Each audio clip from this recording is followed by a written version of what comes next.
আসসালামু আলাইকুম রহমতুল্লাহি ওয়া বারাকাতুহু। আহলান ওয়া সাহলান, মারহাবান বিকুম। আদ-দারসুল খামিস ওয়াল 20, 25তম পাঠ। এই পাঠে সবাইকে আন্তরিক শুভেচ্ছা এবং অভিনন্দন। আমরা গতদিনে বাবে কারমাই আক্রম পড়েছিলাম। এটা আমাদের এখন সবাইকে মুখস্থ বলতে হবে। তো রিয়াজউদ্দিন লস্কর ভাই, আপনি বলুন আগে। كرم يكرم كرما وكرامة فهو كريم. الأمر منه أكرم والنهي عنه لا تكرم. الظرف منه مكرم والآلة منه مكرم ومكرمة ومكرام. وتثنيتهما مكرمان ومكرمان.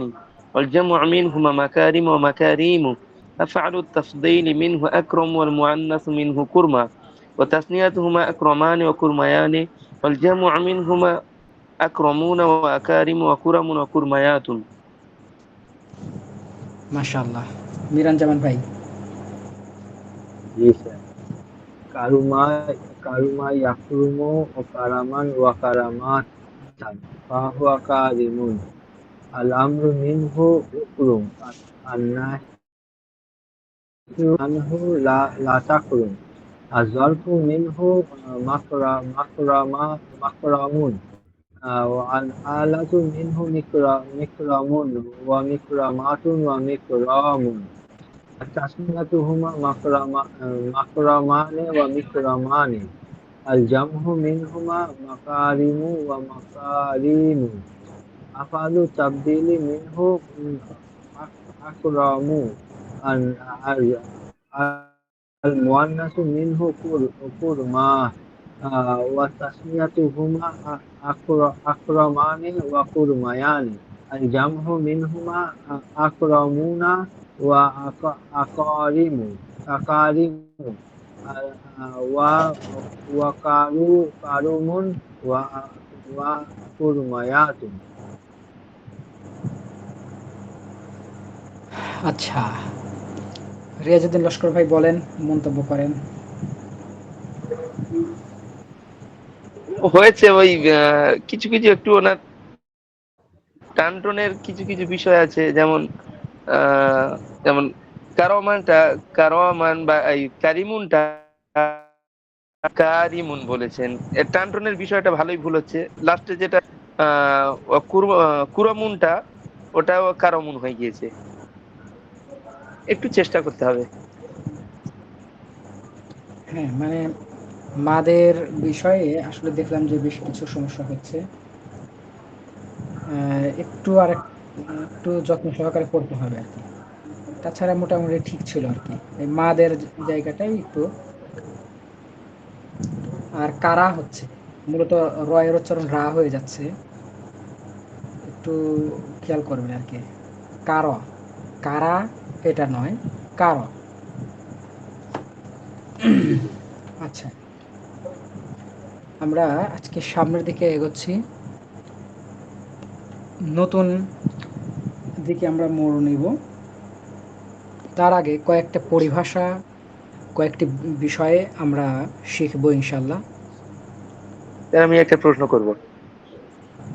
বলুন। আল হালাকু, যে মাসদার আল হালাকু, মানে ধ্বংস হওয়া না ধ্বংস করা?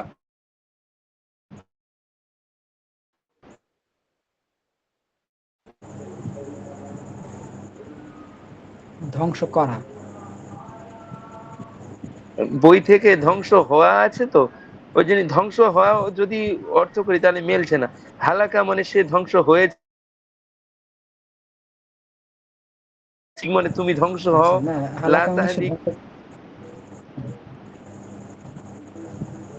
আচ্ছা, তাহলে ধ্বংস করা হবে। হালাকা ইয়াহলুকু, এটা হ্যাঁ ধ্বংস করা অর্থ হবে। বাবে নাসরা ইয়াংসুর, হালাকা ইয়াহলুকু। দরবা ইয়াদরিবু। আবার আমি হ্যাঁ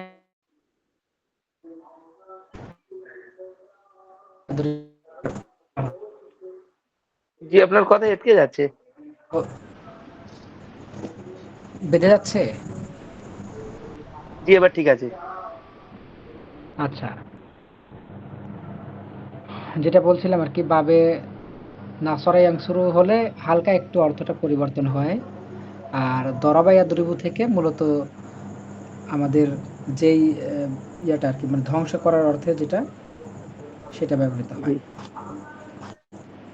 আচ্ছা, আর আল হালকু নয়, মূলত হালাকুন, হালাক, ঠিক আছে? আল হালাকু, আল হুম, হালাকু। হ্যাঁ। আবার হালকুন মানেও হয়, হালকুন, হালকুন এটাও হবে, হ্যাঁ, এটাও আছে, এটাও পেয়েছি। তবে হালাকুন এটা হলো বহুল ব্যবহৃত আর কি। জি। আচ্ছা, এবার আমরা যাচ্ছি নতুন একটা জায়গায়, হামজা এর প্রকারভেদ। হামজা সাধারণত ৩ প্রকার। আর হামজা আছে, এক প্রকার হলো হামজাতুল অসলিয়াহ, তারপরে হামজাতুল কতইয়াহ, এরপরে হামজাতুন আসলিয়াহ। তাহলে হামজা একটা হলো অসলিয়া, আর একটা কতইয়া, আর একটা আসলিয়া। ৩ রকমের হামজা। হামজাতুল অসলিয়া যেটা, অসল শব্দের অর্থ হলো পৌঁছানো বা মিলানো, যেমন ওয়াসালা ইয়াসিলু। ওয়াসালা মানে সে পৌঁছিয়েছে, সে মিলেছে। ইয়াসিলু মানে সে মিলছে, মিলবে, বা সে পৌঁছাবে, ঠিক আছে? এখান থেকে ওয়াসলিয়া মানে মিলানোর হামজা। যে হামজা শব্দের মূল অক্ষর নয়, বরং শুধু সাকিন হতে বাঁচার জন্য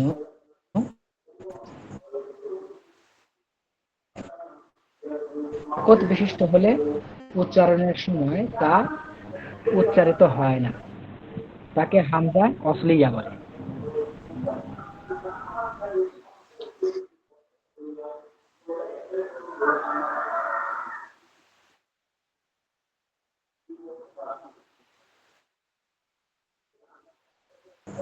আচ্ছা, তারপরে আমরা যেটা বলছিলাম আর কি, হামজাতুল ওয়াসলিয়া মানে মিলানো, মিলানোর হামজা। ওই যে আপনাদের মনে আছে, আমর গঠন করার জন্য ওই যে সাকিন পড়া যায় না, আর সাকিনের হাত থেকে বাঁচার জন্য বা সাকিনকে পড়ার জন্য একটা এক্সট্রা হামজা নিয়ে আসতে হয়, যেমন জি, ইফাল, নাসরা ইয়াংসুরু, হ্যাঁ, তাংসুরু থেকে উনসুর। ইফআল, হ্যাঁ, এই যে একটা হামজা নিয়ে আসা হয়েছে, এই যে একটা হামজা, এই হামজাটাই হচ্ছে হামজাতুল ওয়াসল, মানে আসল হামজা না, সাকিন থেকে বাঁচার জন্য।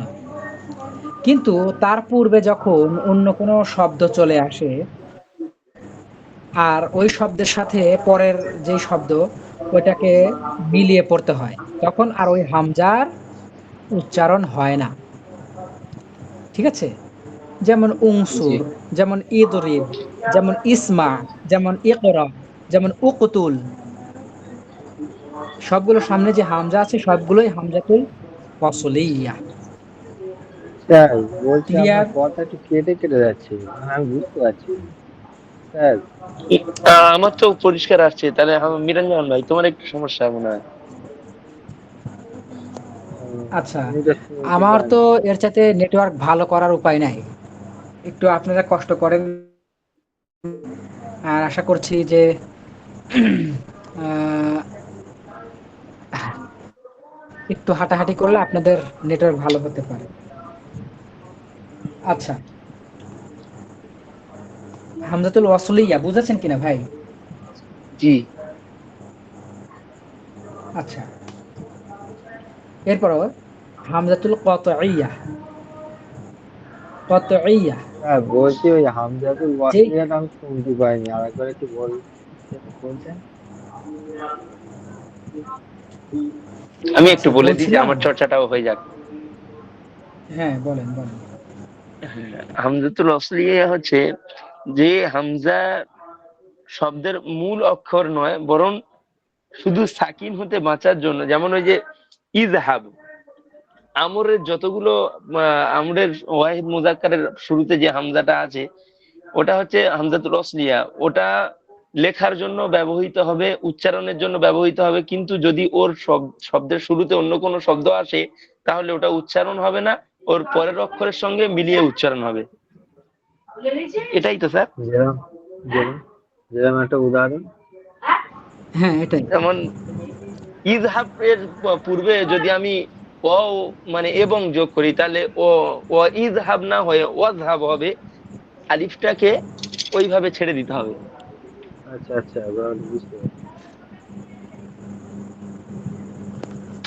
ওকে, তাইলে আমরা বুঝলাম হামজাতুল ওয়াসলিয়া হচ্ছে আসল হামজা নয়, বরং সাকিন থেকে বাঁচার জন্য যে হামজা ব্যবহার করা হয় সেটি হলো হামজাতুল ওয়াসলিয়া। তাহলে ওয়াসল শব্দের অর্থই হলো মিলানো। এরপর হামজাতুল কতইয়া, এটার মূল হচ্ছে কতআ ইয়াকতউ, মানে কর্তন করা, কেটে ফেলা। তার মানে আমরা আগে যেটা দুইটা শব্দের মধ্যে মিলিয়ে পড়ার সুযোগ করে দিলাম, মাঝের যে হামজা ওই হামজা বাদে যায়, যেমন আপনিই বললেন ওয়াজিলিস, ওয়াসমা, ঠিক আছে? জি এইভাবে আমাদের জি পড়ার সুযোগ আছে দুইটা শব্দকে একসাথে মিলিয়ে। কিন্তু আরেক ধরনের হামজা আছে, সেই হামজা অবশ্যই উচ্চারিত হবে, কোনোভাবেই এই হামজাকে মিলানো যায় না, মানে দুইটা শব্দের মধ্যে মিলানো যায় না, বরং দুইটা শব্দকে কেটে কেটে পড়তে হয়, আলাদা আলাদা করে পড়তে হয়, বিচ্ছিন্নভাবে পড়তে হয়। তাই এই হামজাকে হামজাতুল কতইয়া বলা হয়। ঠিক আছে? যেমন জি। কিছু বাব আছে, যেমন বাবে ইফআল আমরা সামনে পড়ব, হ্যাঁ? এই বাবে ইফআলের শুরুতে যে হামজা আসবে, যেমন আকরমা, ইউকরিমু, তারপরে আসমা, ইউসমিউ, এরকমের অনেক হামজা আছে। অথবা আদখলা ইউদখিলু, শুরুতে যে হামজাটা আসে ওই হামজাটা হামজাতুল কতই, একে অবশ্যই পড়তে হয়, দুইটা শব্দের মধ্যে কোনোভাবেই মিলানো যায় না। এতটুকু মনে রাখেন, ব্যবহার করব, তারপরে আমরা এটা সম্পর্কে আরো বুঝে যাব ইনশাল্লাহ। ঠিক আছে? জি। হামজা আছে হামজাতুল আসলিয়া, ওই যে আমরা বাংলায় একটা শব্দ বলি আসল, আসল কথা, আসল টাকা, অর্থাৎ আসল নকল, এই যে দুটো শব্দ, তার মধ্যে আসল আমরা যেটা বলি, আসলে এই আসল শব্দটা আরবি, এর উচ্চারণ হচ্ছে আসল। আসল মানে আসল, প্রকৃত, মেইন, মূল। ঠিক আছে? আচ্ছা, যেই হামজাটা অতিরিক্ত নয়, বরং এটার যে মূল অক্ষর, ওই শব্দের মূল অক্ষরের মধ্যে একটা হামজা, মানে মূল অক্ষরের একটা অংশ। ঠিক আছে? এই হামজাটা হবে মূল অক্ষরের একটা অংশ, তার মানে মূল অক্ষর যে কটাই থাকুক না কেন, 3টা হোক বা 4টা হোক, সেই হরফের মধ্যে একটা অন্যতম হরফ হবে। এটা এটাকে ভাড়া করা হয় নাই, কিন্তু আগের দুইটা হামজা, অর্থাৎ হামজাতুল ওয়াসলিয়া, এই যে এটা, এবং হামজাতুল কতইয়া, দুইটাই ভাড়া করা হামজা। কিন্তু আসলিয়া যেটা, এটা প্রকৃত হামজা, আসল হামজা, একটা শব্দের যেমন মূল করাআ। হামজা। যেমন করাআ, এর শেষে যে হামজা, ঠিক আছে, এই হামজাটা জি আসল হামজা।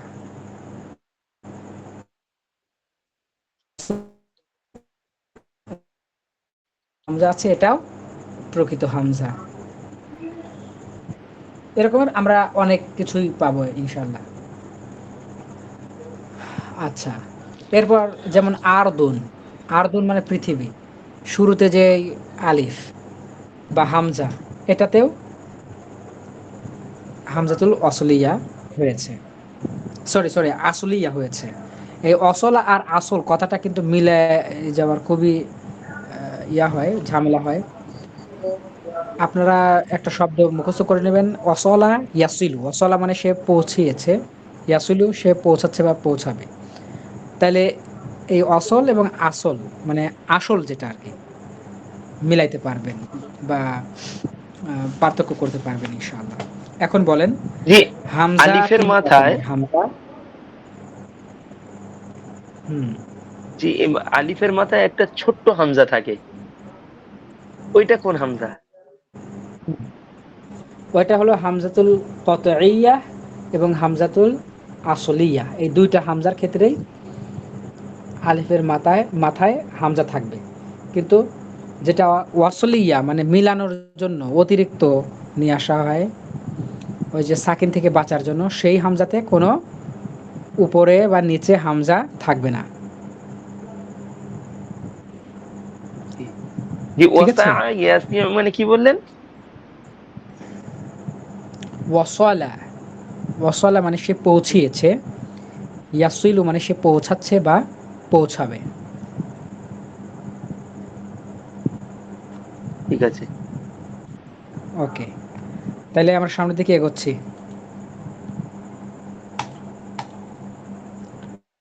আচ্ছা, আমরা ওই মাঝখানে কিছু বাব আছে, ওই বাবগুলোকে স্কিপ করেছি, মানে সাজ এর বাব আছে ওইটা করেছি। আবার আরও কয়েকটা বাব ওইটাকেও স্কিপ করেছি, কারণ ওইগুলো আসলে ব্যবহার হয় না তেমন, খুবই রিয়ার। ধরেন যে আপনি একটা উপন্যাস পড়তে গেলেন 100 পেজের, 200 পেজের, 300 পেজের, সেইখানে পুরা এই বইয়ের ভিতরে একবার হয়তো ব্যবহার হবে, দুইবার হয়তো ব্যবহার হবে। এই জন্য আমরা ওইগুলোকে এড়িয়ে চলছি। আচ্ছা, পরবর্তীতে আপনাদের যখন জ্ঞান বৃদ্ধি হবে, আপনাদের একটা জায়গা তৈরি হবে, তখন ওইগুলো আরো জ্ঞান অর্জনের জন্য শিখে নিন, পড়ে নিন স্যার আপনি ইনশাল্লাহ। খালি শুরুটা খালি একটু টাচ করে যাবেন ক্লাস শেষে। কোন টাচ? এই যে যে সুলাসি মুজাররদের যে স্বাদ, খালি একটু টাচ করে যাবেন, যে এটা এই হয়, এটা এই হয়, খালি একটু মূলটা টাচ করে যাবেন, এটাই বললাম। ওকে, ঠিক আছে। ওকে, আচ্ছা, এখন হামজাতুল অসলিয়া দিয়ে আমাদের নতুন কয়েকটা বাব আসবে। এই বাবের শিরোনাম, এই বাবগুলোর শিরোনাম হচ্ছে আবওয়াবু সুলাসি মাজিদ ফি মা হামজাতিল ওয়াসল। দেখুন, বাব এর বহুবচন আবওয়াব। এটা আর কোন জায়গায় আছে আমি খুঁজে পাচ্ছি না। আপনারা খুঁজে পান না কেন বুঝি না তো। খুঁজে পাবেন, ভালো করে আগে ক্লাস করেন, ক্লাস শেষ করে খুঁজবেন। মিজান বই থাকলে মিজানের মধ্যে থাকবেই, বড় করে থাকবে। আমি তো মিজান খুললেই দেখি। আচ্ছা, তাইলে আবু আবু সুলাসি, সুলাসি মানে বুঝেছেন, যার মূল অক্ষর তিনটি। জি, আর মাজিদ ফি মানে 3 অক্ষর, মূল 3 অক্ষরের মধ্যে আরও অতিরিক্ত কিছু হরফ যুক্ত হবে বা আছে, তাকে বলে মাজিদ ফি। মাজিদ মানে অতিরিক্ত বা আরও। মা মানে সাথে, মা মানে সাথে, লিখে নেন, এটা খুবই দরকার। জি, মা আমার যেমন, সাথে জানি। ওকে গুড, তাহলে মা মানে সাথে। হামজাতুল ওয়াসল, আল হামজাতুল ওয়াসল অথবা হামজা ওয়াসল, তার মানে হামজা অসলের সাথে, মানে হামজা অসল সহ সুলাসি মুজাররদের মধ্যে অতিরিক্ত হরফ সংবলিত বাবসমূহ। ঠিক আছে, হামজা অসল সহকারে 3 অতিরিক্ত অক্ষরের বর্ণযুক্ত। বেশি, তার সঙ্গে আরো একটা হামজাতুল ওয়াসল সহ। আচ্ছা, 3 অক্ষরের বেশি বলা যাবে না, মূল অক্ষর তিনটি, হ্যাঁ, আচ্ছা, কিন্তু তার মূল সাথে অক্ষর 3টি। অতিরিক্ত বর্ণযুক্ত। জি, আচ্ছা, মূল অক্ষর 3টা পাবেন, ভাঙলে মূল অক্ষর 3টা পাওয়া যাবে, কিন্তু এই বাবগুলোর ভিতরে কিছু কিছু হরফ বৃদ্ধি পাবে, আর ওই হরফগুলো দেখেই মূলত বোঝা যাবে যে এটা সেই বাব। ঠিক আছে? জি। আচ্ছা, তাহলে হামজাতুল ওয়াসল আমরা তো পড়লাম। তো আমরা এই বিষয়ে আর না পড়ি, তবে এতটুকু আমরা জানবো যে হামজাতুল ওয়াসল সহকারে, অর্থাৎ এই যে এই শিরোনামে আবওয়াবু সুলাসি মাজিদ ফি মা হামজাতুল ওয়াসল, হামজা ওয়াসল সহকারে অতিরিক্ত বর্ণযুক্ত 3 অক্ষর বিশিষ্ট বাবসমূহ, ব্যবসায়ী। এই তিন, এইটা মূলত 9টি, এখানে 9টা বাব আছে, সেগুলোর সংক্ষিপ্ত পরিচয় আমরা জানবো, তবে একে একে জানবো। এখানে 9টি বাব আছে, বাবগুলোর নাম আমি পড়ছি। বাবে ইফতিআল, বাবে ইস্তিফআল, বাবে ইনফিআল, বাবে ইফইলাল, বাবে ইফঈলাল, বাবে ইফঈআল, বাবে ইফঈওয়াল, বাবে ইফআউল, বাবে ইফআউল। আচ্ছা, যেহেতু আমরা শেষে ওয়াকফ করলাম ওইভাবে আর কি বলতে হলো। তো এইখানে 9টা বাব আছে, এই 9টা বাবের মধ্যে আমরা সবগুলোই পড়ব না। বাবে ইফতিআল, বাবে ইস্তিফআল, বাবে ইনফিআল, এইখান থেকে এই 9টার মধ্যে থেকে মাত্র 3টা পড়ব আমরা। ঠিক আছে? এইখান থেকে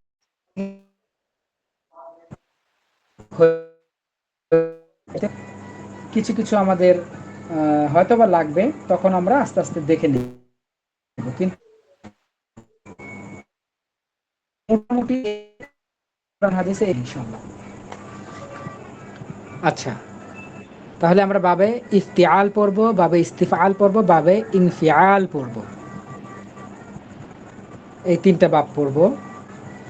তার মধ্যে আমরা আজকে পড়ব বাবে ইফতিআল, বাবে ইফতিআল, এই 3টা বাব পড়ব। সরি, আজকে আমরা এটা পড়ব 3টা। দেখুন, বাবে ইফতিআলের পরিচয়। এই বাবটি ইফতিআলুন এই ওজনে আসবে, এটা মাসদারের ওজন। মনে রাখতে হবে, এখন কিন্তু মাদি মুদারে এর নাম অনুসারে এই বাব রাখা হচ্ছে না, বরং মাসদারের নাম অনুসারে এগুলোকে নামকরণ করা হয়। বাবে ইফতিআল। আচ্ছা, এই বাবটি ইফতিআলুন এর ওজনে আসবে, যেমন এই ওজনে ইজতিনাবুন, ইফতিআলুন। এই বাব চেনার আলামত হলো ফা কালিমার পূর্বে হামজায়ে অসল হবে। তার মানে ফা কালিমা আছে না, ওই ফা কালিমার আগেই একটা হামজা আসবে, ওই হামজাটা হলো হামজাতুল ওয়াসল, মিলানোর হামজা। আচ্ছা, এবং ফা কালিমা এবং আইন কালিমার মধ্যস্থলে, ফা কালিমার পরে, অর্থাৎ আমরা এতটুকু বলতে পারি ফা কালিমার পরে এবং আইন কালিমার আগে একটা অতিরিক্ত তা চলে আসবে, একটা অতিরিক্ত তা বর্ধিত হবে, যথা আল ইজতিনাবু। ঠিক আছে? আল ইজতিনাবু, এখানে ইজতিনাবুন, এখানে মূল হরফ হলো জিম, নুন, বা, জানবুন, জিম, নুন, বা, কিন্তু তার আগে একটা অতিরিক্ত আলিফ এসেছে এবং ফা কালিমার পরে একটা তা এসেছে। এই দুটা জিনিস দেখে এই বাবকে চিনতে হয়। আমরা এই বাবের তাসরিফগুলো দেখব। ইজতানাবা, ইয়াজতানিবু, ইজতিনাবান, ফাহুয়া মুজতানিবুন। উজতুনিবা, ইউজতানাবু, ইজতিনাবান, ফাহুয়া মুজতানাবুন। আল আমরু মিনহু ইজতানিব, ওয়ান্নাহিউ আনহু লা তাজতানিব। ওকে, আচ্ছা এইদিকে আমরা না যাই আগেই, এই বাবটা কিন্তু এতটুকুই। জি মিরান জামান ভাই, জি স্যার। মিরাঞ্জন ভাই কি খুঁজছো? মাদ্রাসাটা ভোলা। হ্যাঁ, না খুঁজে পেয়েছি। পেয়েছো? আচ্ছা, খুঁজে হ্যাঁ, পেয়েছেন। আগেই আপনাদের খুঁজে পেতে হবে কেন? আমি তো ক্লাসে আছি, আপনারা ক্লাসে আছেন এখন। যা পড়াচ্ছি এটাকে পড়েন, তারপরে বই খোঁজাখুঁজি করেন। তাহলে তো বই খুঁজতে খুঁজতে আপনি আমি কি বললাম শোনেই নেন, মানে শোনেননি, না এরকম না একটা অবস্থা পরে আবার। শুনেছি স্যার। যে হ্যাঁ বলছি ওই আচ্ছা, এই ওজনেই, এই ওজনেই কি মানে তৈরি হবে যেমন কালা ইয়াফালু এরকম নাকি? হ্যাঁ হ্যাঁ, দেখেন মাদিটা হচ্ছে ইজতানাবা, এভাবে ইজতানাবা ইজতানাবা ইজতানাবু ইজতানাবাত ইজতানাবাতা ইজতানাবনা ইজতানাবতা ইজতানাবতুমা ইজতানাবতুম ইজতানাবতি ইজতানাবতুমা ইজতানাবতুন্না ইজতানাবতু ইজতানাবনা, এইভাবে হবে। দেখেন তো কঠিন নাকি সহজ?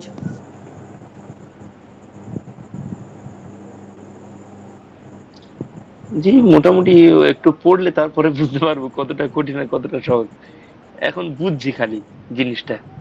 আচ্ছা, হ্যাঁ, একই সাথে এই বাব মুখস্থ করবেন। ইজতানাবা ইয়াজতানিবু ইজতিনাবান ফাহুয়া মুজতানিবুন উজতুনিবা ইউজতানাবু ইজতিনাবান ফাহুয়া মুজতানাবুন আল আমরু মিনহু ইজতানিব ওয়ান নাহয়ু আনহু লা তাজতানিব।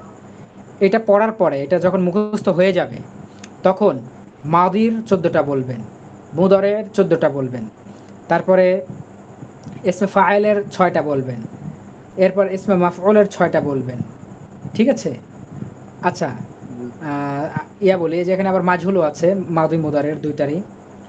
তারপরে হচ্ছে ইসমে মাফউলের 6টা বলবেন, এরপরে আমরের 6টা বলবেন, নাহির 6টা বলবেন। এইভাবে ভাবে যদি আপনারা করেন তাহলে উপকৃত হবেন ইনশাআল্লাহ। এ যেভাবে মাদি মুজারে যেভাবে আছে এর গঠন প্রণালীটা ঠিক এইভাবেই আছে, মানে এইভাবেই হ্যাঁ হবে এভাবে, সম্পূর্ণ গঠন প্রণালী। হ্যাঁ হ্যাঁ, এভাবেই হবে। মূল অক্ষর যেমন, জিম নুন বা। হ্যাঁ, মূল অক্ষর জিম নুন বা। জি এখন দেখুন আমি আপনাকে, আপনি একটা কাজ করছেন, আপনাকে আমি বলছি যে কাজটা বর্জন করুন অথবা ক্যান্সেল করুন অথবা ছেড়ে দিন, বাদ দেন। তখন আপনাকে আমি ই বলবো ইয়া আখি ইজতানিব, ইজতানিব জানি। আমালাক, ইজতানিব হাযা। ঠিক আছে? এভাবে। জি তখন আপনি বলবেন লা ইয়া আখি, লা আজতানিবু জি হাযা, আমি এটা ছেড়ে দেব না। ঠিক আছে? আচ্ছা, এবার জি। আপনারা পড়েন, একটু পড়েন। ইজতানাবা ইয়াজতানিবু ইজতিনাবা ইজতিনাবান ফাহুয়া মুজতানিবুন। হ্যাঁ, উজতুনিবা ইউজতানাবু ইজতিনাবান ফাহুয়া মুজতানাবুন। আল আমরু মিনহু ইজতানিব ওয়ান নাহয়ু আনহু লা তাজতানিব। গুড। মিরান জামান ভাই, জি ইজতানাবা ইয়াস্তানিবু বলুন।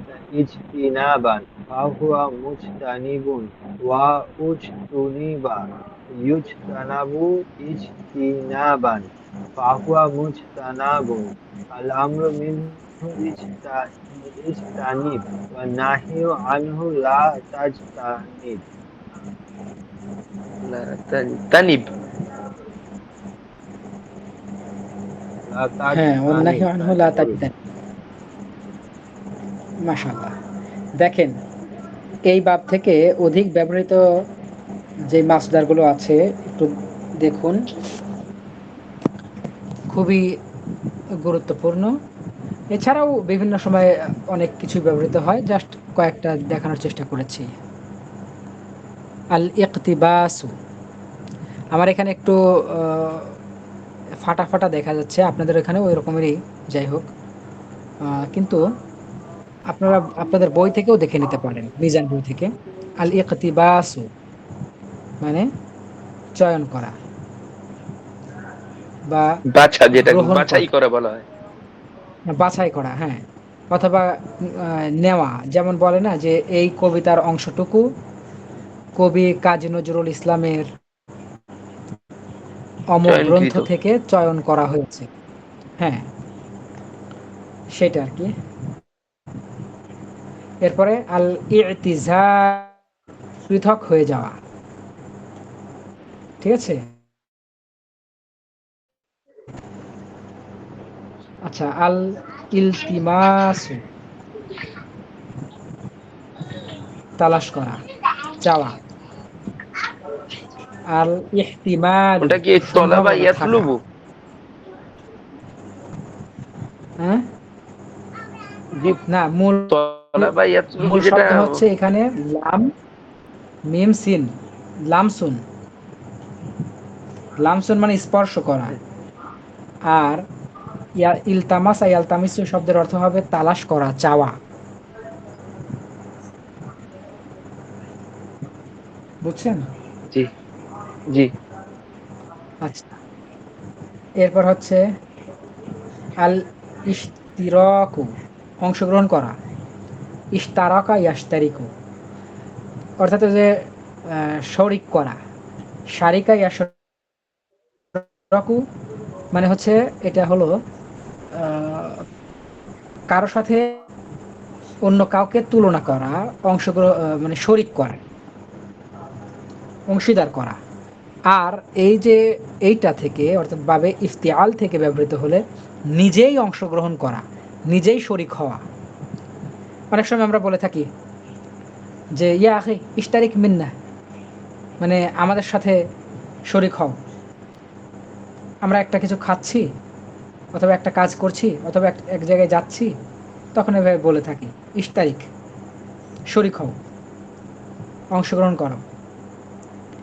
এরপর আল ইনতিসারু মানে বিজয় লাভ করা। দেখুন, নাসরা, নাসরা এটা হলো মূল। নাসরা মানে সে সাহায্য করেছে বা সে বিজয় লাভ করেছে। এখানেও আবার ইনতিসার মানে বিজয় লাভ করা, সরাসরি স্পষ্ট হয়ে যাবে বিজয়ের জন্য। এরপর আল ইজতিহাদু, যেটা আমরা একটা অর্থ পড়েছি আগে, মুজতাহিদুন মুস্তাহিদ। মানে পরিশ্রম, মনে আছে? জি। হ্যাঁ, সেটা মুজতাহিদ। তো এগুলো আর কি আপনারা মুখস্থ করবেন ইনশাল্লাহ। আর বাব যেহেতু এখন কম আছে, বাবের ইয়াগুলো পড়াগুলো কম আছে, এই জন্য এই বাব থেকে অধিক ব্যবহৃত মাসদারগুলো আপনারা খেয়াল করবেন এবং এগুলো দিয়েও বাক্য গঠন করবেন, স্যার, একটু বোঝার চেষ্টা করবেন ইনশাল্লাহ। স্যার বলছি, জি, এখানে তো এই গোসল করা আছে যে আল ইকতিসালি, মানে গোসল করা। হ্যাঁ, ওকে। এইবারে মানে একই গোসল করা গসালা দুটো মানে, শব্দ ব্যবহার হবে?